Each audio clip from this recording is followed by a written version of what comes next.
आप देख रहे हैं सुधीर हब। मिस्टर सुधीर के साथ ऐसी ही भूतिया कहानी सुनने के लिए हमारे चैनल को सब्सक्राइब जरूर करें। तो चलिए बढ़ते हैं आज की कहानी की ओर।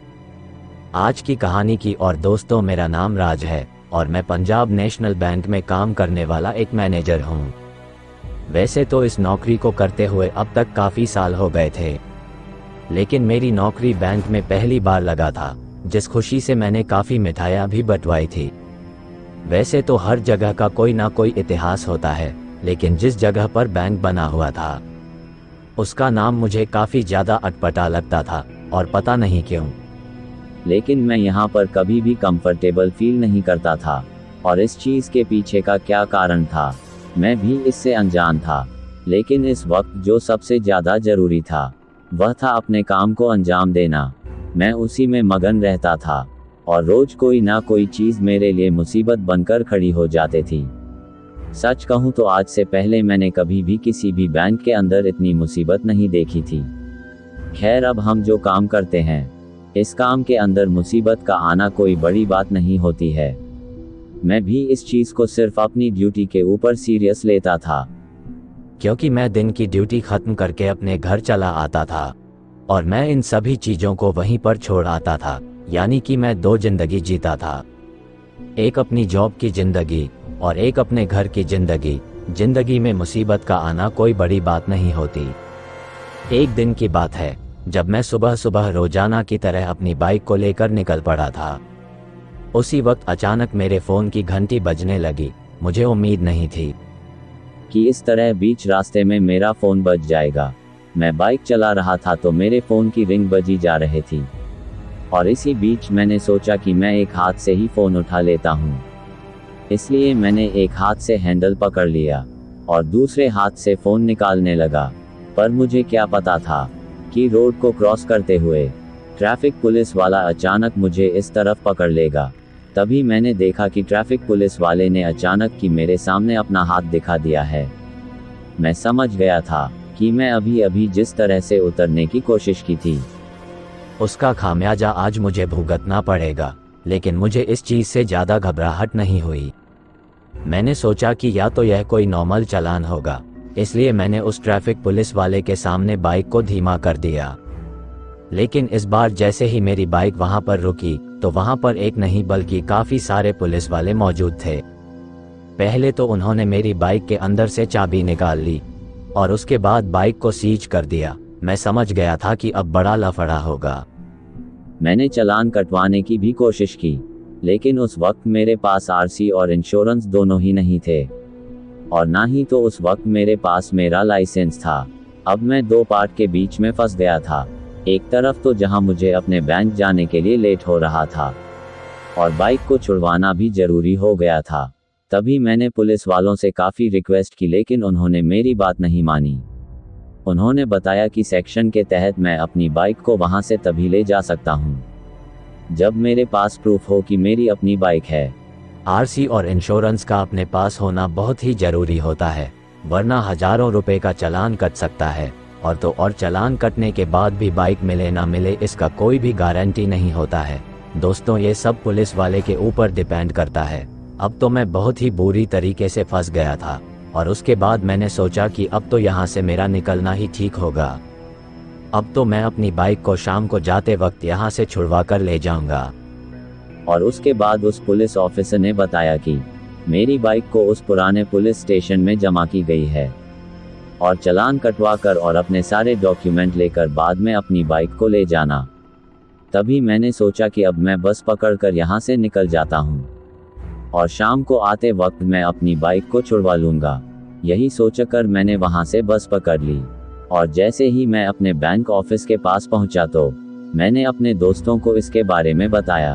तो उन्होंने बताया कि वह पुलिस वाले थोड़े पैसे खाकर भी मान सकते थे, लेकिन तुमने लापरवाही बरती है, जिस वजह से अब तुम्हारे हजारों रुपए लगने वाले हैं। लेकिन इस वक्त मुझे पैसा लगे या फिर ना लगे, उसकी कोई परवाह नहीं थी। मुझे इस वक्त सबसे ज़रूरी चीज़ चाहिए थी, वह ये थी कि मेरी बाइक को कोई नुकसान ना पहुंचाए, या फिर बाइक को जल्दी से जल्दी छुड़वाया जाए। फिर उसके बाद मैंने यह बात अपने भाई को बताई। मेरा भाई 23 साल का था। और वो अभी भी कॉलेज में पढ़ाई करता था, लेकिन उसके पास इस चीज़ का तो कोई सॉल्यूशन ही नहीं था। इसलिए मैंने सोचा कि शाम को जाते वक्त मुझे ही कुछ करना होगा। इसलिए मैंने उससे कुछ डॉक्यूमेंट्स मंगवा लिए थे। जैसा कि मैंने सोचा था, मुझे बिल्कुल वैसा ही करना था। मेरा पूरा का पूरा काम कंप्लीट हो चुका था, लेकिन अब शाम के लगभग 4:30 बजे के आसपास मेरा बैंक से सारा काम निपट चुका था और अब मुझे घर के लिए निकलना था। लेकिन इस बीच मेरे एक दोस्त आर्य जी मुझे एक रेस्टोरेंट में ले गए और हम खाना खाने में जुट गए। थोड़ा बहुत ही नाश्ता पानी करने के बाद अब मैंने सोचा कि अब सही मौका है, हमें घर के लिए निकल जाना चाहिए। लेकिन इसी बीच मुझे याद आया कि मुझे तो आज बस से जाना होगा, क्योंकि आज मेरी बाइक वहीं थाने के अंदर जब्त की गई है और उसे छुड़ाना बहुत ही जरूरी है। ये बात मैंने अपने दोस्त आर्यन जी को बताए तो उन्होंने कहा, अरे यार, तूने मुझे पहले क्यों नहीं बताया? अगर ऐसा है तो मैं तुम्हारी बाइक अभी तक तो छुड़ा चुका होता। फिर उसके बाद मैंने आर्यन जी को बताया कि मुझे अपनी बाइक आज और अभी किसी भी हालत में चाहिए, क्योंकि मुझे कल किसी इम्पोर्टेंट काम से जाना है। तभी आर्यन जी ने किसी को फोन लगाया, शायद वह वही के ऑफिसर थे और वह उसे काफी अच्छे से जानते थे। लेकिन उस ऑफिसर का भी वही जवाब था। उसने बताया कि जब तक मैं डॉक्यूमेंट्स लेकर नहीं पहुंच जाऊंगा तब तक वह बाइक मुझे नहीं सौंपने वाले। उन्होंने बताया कि अब चालान कट चुका है और मेरा सिग्नेचर भी हो चुका है। जब तक मैं सारा डॉक्यूमेंट जमा नहीं करवा देता तब तक वो पुलिस वाले मेरी बाइक को इस तरह से छोड़ने वाले नहीं थे।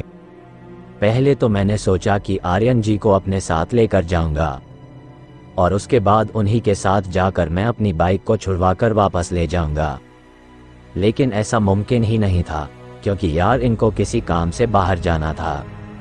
और उसके बाद मैंने आर्यन जी से विदा लिया और उसके बाद मैं तुरंत ही वहां से निकल पड़ा। जैसा कि मैं अपने छोटे भाई से डॉक्यूमेंट से मंगवा लिए थे और उसने एक दुकान के ऊपर डॉक्यूमेंट रख दिए थे, तो मैं उस दुकान से डॉक्यूमेंट्स लेकर बस में बैठ गया। और बस में बैठने के बाद मैंने सोचा कि एक कप चाय पी लेता हूँ। इसलिए मैं उसी बस के अंदर किसी चाय वाले को ढूंढने लगा, लेकिन सारी मेहनत बेकार हो गई थी। मुझे वहां पर कोई नहीं मिला और बस पुलिस थाने के पास पहुंचकर रुक गई। मैं तुरंत बस से नीचे उतर गया और जैसे ही मैं बस से नीचे उतरा तो मैंने देखा कि मुझे बस के नीचे की तरफ से जो पुलिस थाना नजर आ रहा था, उसके अंदर मुझे काफी कम लोग दिखाई दे रहे थे। ऐसा लग रहा था जैसे कि यह कोई पुलिस थाना नहीं बल्कि धर्मशाला हो। फिर उसके बाद मैं उसके और अंदर तक चला गया, लेकिन जैसे जैसे मैं उसके और अंदर जा रहा था तो वैसे वैसे वो पुलिस थाना और भी ज्यादा सुनसान हो रहा था। बाहर की तरफ तो मुझे कुछ गिने चुने लोग ही नजर आ रहे थे, लेकिन उनमें से कोई भी पुलिस वाला नहीं था, सभी ऐसे ही गांव वाले थे। और मैं धीरे धीरे उस पुलिस थाने के एकदम अंदर तक पहुंच गया। मैंने बस ड्राइवर को रहली पुलिस थाने का नाम लिया था और शायद रहली पुलिस थाना तो यही था, लेकिन इसके अंदर तो कोई भी नहीं था। ऊपर से जो दरवाजा खुला हुआ था उसके आगे मिट्टी लगी हुई थी, जिसे एक बात तो साबित हो रही थी कि पुलिस थाने की सफाई काफी दिनों से नहीं की गई है। मगर उसके बाद मैंने इन सभी चीजों के ऊपर ज्यादा ध्यान ही नहीं दिया और उस दरवाजे को एक झटका देते हुए एकदम से अंदर चला गया। और जैसे ही मैं अंदर गया तो मैंने देखा कि मुझे सामने की तरफ एक बड़ी सी टेबल नजर आ रही थी और उस टेबल के ऊपर मुझे कुछ गिनी चुनी फाइल नजर आ रही थी। सच में मैं इस चीज को देखकर बहुत ही ज्यादा हैरान था। तभी मुझे किसी के हंसने की आवाज आई और इस आवाज को सुनकर मैं थोड़ा सा पीछे की तरफ पलट गया, लेकिन फिर भी मुझे वहां कोई भी नहीं दिखा। वहां पर सिर्फ खामोशी छाई हुई थी। मुझे उस पर गुस्सा तो बहुत आ रहा था, लेकिन मुझे समझ में नहीं आ रहा था कि अब मैं करूं तो करूं क्या। फिर मैंने सोचा कि मैं उस पुलिस वाले को फोन लगाता हूं, और यही ट्राई करने के लिए जब मैंने अपनी जेब से फोन निकाला और उसे फोन करने की कोशिश करने लगा तो वहां पर नेटवर्क ही नहीं था। पुलिस थाने के अंदर मुझे एक बार फिर से नई मुसीबत का सामना करना पड़ रहा था। मुझे तो समझ में नहीं आ रहा था कि आखिर मैं करूं तो करूं क्या। फिर एक बार मैंने फिर से ट्राई किया, लेकिन इस बार भी फोन नहीं लग रहा था। मैं इतना तो समझ गया था कि फोन न लगने के कारण इस पुलिस एरिया के अंदर आना है, क्योंकि यहाँ पर नेटवर्क नहीं है। फिर उसके बाद मैं उस थाने से बाहर निकलने के लिए दरवाजे की तरफ बढ़ने लगा। जैसे ही मैं उस दरवाजे के पास पहुंचा तो वो दरवाजा एकदम से बंद हो गया। उस दरवाजे को इस तरह बंद होते ही मैं समझ गया था कि यहाँ पर कुछ तो गड़बड़ जरूर है। और उसके बाद मैंने उस दरवाजे को खोलने की बहुत ही ज़्यादा कोशिश की, लेकिन मेरी कोई भी कोशिश काम ही नहीं कर रही थी। लगातार कोशिश करने के बाद भी मैं उस दरवाजे को खोल नहीं पा रहा था। और उसके बाद मैंने जोर जोर से चिल्लाना शुरू कर दिया, लेकिन तभी मेरे पीछे से आवाज़ आई, तुमने इस थाने में आने की हिम्मत कैसे की? और उसके बाद इस आवाज़ को सुनते ही जैसे ही मैं पीछे की तरफ मुड़ा तो मैंने देखा कि 6 फुट की हाइट वाला एक आदमी, जो दिखने में काफ़ी हट्टा कट्टा नजर आ रहा था और उसके शरीर की ताकत ये बता रही थी कि वो कोई पुलिस वाला ही होगा। उसके बाद मैंने उस आदमी से कहा, अरे भाई साहब, मेरे बाइक को सीज कर लिया गया है और मैं उसी बाइक को छुड़वाने के लिए यहाँ पर आया हूँ। पता नहीं क्यों, लेकिन मेरी इतनी सी बात सुनने के बाद उस आदमी ने मुझे घूरते हुए कहा, दिमाग से पागल हो क्या तुम? जानते नहीं हो कि यह थाना काफी साल से बंद हो चुका है? दोस्तों, ये सुनकर तो मेरे होश उड़ गए और उसके बाद उस थाने के एक एक कोने को बहुत ही ध्यान से देखने लगा। मुझे भी इस चीज का अब तो एहसास होने लगा था कि थाना सच में काफी दिनों से वीरान पड़ा है, लेकिन मुझे इस चीज का बिल्कुल भी अंदाजा नहीं था। जब मैं इस थाने के अंदर आया था तो मैंने उस आदमी से कहा, लेकिन फिर आप इस थाने के अंदर क्या कर रहे हैं? मेरी बात सुनकर उसने कहा, मैं एक चोर हूँ और सालों से इसी थाने की जेल में बंद हूँ और आज तक कोई ऐसा नहीं मिला जो मुझे यहाँ से निकाल दे, और आज तक कोई ऐसा भी नहीं था जो यहाँ से जिंदा बचकर निकल जाए। अब तुम अपनी मौत की बेहद करीब आ चुके हो, जल्दी तुम मरने वाले हो। दोस्तों, इतना सुनते ही मेरे पैरों तले जमीन खिसक गई। मेरे शरीर में अब अजीब सी घबराहट होने लगी। मैं समझ गया था कि यह कोई पिशाच है, क्योंकि उस वक्त मेरी नज़रें उसके पैरों पर चली गई थी। दरअसल मैंने देखा कि उसके पैर पीछे की तरफ मुड़े हुए थे, जो दिखने में काफी ज्यादा डरावने लग रहे थे, और इस चीज को देखते ही मैं पूरी तरह से डर गया था और तभी मैं भागने की कोशिश करने लगा। लेकिन इससे पहले कि मैं दरवाजे तक पहुंच पाता, अचानक उसने मुझे एकदम से पीछे से पकड़ लिया और फिर से पीछे की तरफ खींचकर मुझे नीचे गिरा दिया। गिरने की वजह से मेरा सर जमीन से टकरा गया और मेरे कानापट्टी में मुझे एक अच्छी चोट आ गई। चोट की वजह से मैं अपने सर को सहलाने लगा, लेकिन मेरे सर में सीटी बजने लगी थी। ऐसा लग रहा था जैसे मेरी आंखों के सामने लगातार बिजलियां कड़क रही हो। और फिर कुछ देर तक तो मैं अपने आजू बाजू में देखता रहा, लेकिन डर के मारे अब मेरे मुंह से कोई आवाज बाहर ही नहीं निकल रही थी। और फिर उसके बाद मैंने उस आदमी के चेहरे को बड़े ही ध्यान से देखा, क्योंकि उस थाने की एक लाइट लगातार चमकने लगी थी। शायद अभी वो टाइम नहीं हुआ था जब वो मुझे मारने वाला था। उसने मेरा एक पैर पकड़ा और वह मुझे घसीटने लगा। इससे पहले कि वह मुझे अपने कमरे तक ले जाता, मैंने एक दरवाजे की चौखट को पकड़ लिया और अपने आप को रोक लिया। मगर जैसे ही मैंने चौखट को पकड़ा तो अचानक ही मुझे ऐसा लगा जैसे कि वह आदमी अब मेरे पैर को छोड़ चुका था और मैं अपनी बॉडी को काफ़ी नॉर्मल महसूस कर पा रहा था।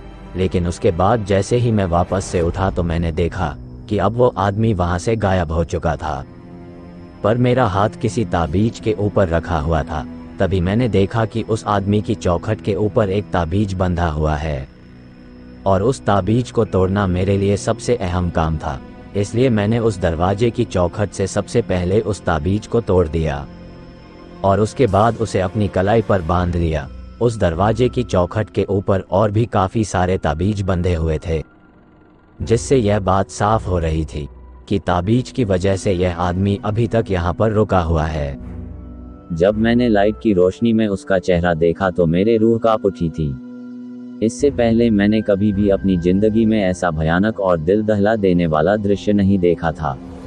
और उस वक्त मुझे चोट तो काफ़ी आई थी, लेकिन इसके बाद भी मैं किसी तरह उठा और उसके बाद उस थाने से दूर जाकर मैंने अपने छोटे भाई को फ़ोन किया, और जिस वजह से मैं जिंदा बच पाया। दोस्तों, उस दिन तो मैं जिंदा बच गया था, लेकिन आज इस घटना को काफ़ी साल हो गए हैं। लेकिन मैंने कभी भी उस पुलिस थाने के बारे में ज़्यादा इन्फॉर्मेशन निकालना ठीक नहीं समझा। बस मुझे इतना मालूम है कि वहाँ एक कैदी रहता है जिसकी अचानक ही मौत हो गई थी, और उसके बाद से उसकी आत्मा उस पूरे पुलिस थाने के अंदर घूमती है, जिस वजह से उसके हर एक कोने पर ताबीज बंधे हुए हैं ताकि वह आत्मा वहां से मुक्त ना हो। तो दोस्तों, इस कहानी में बस इतना ही।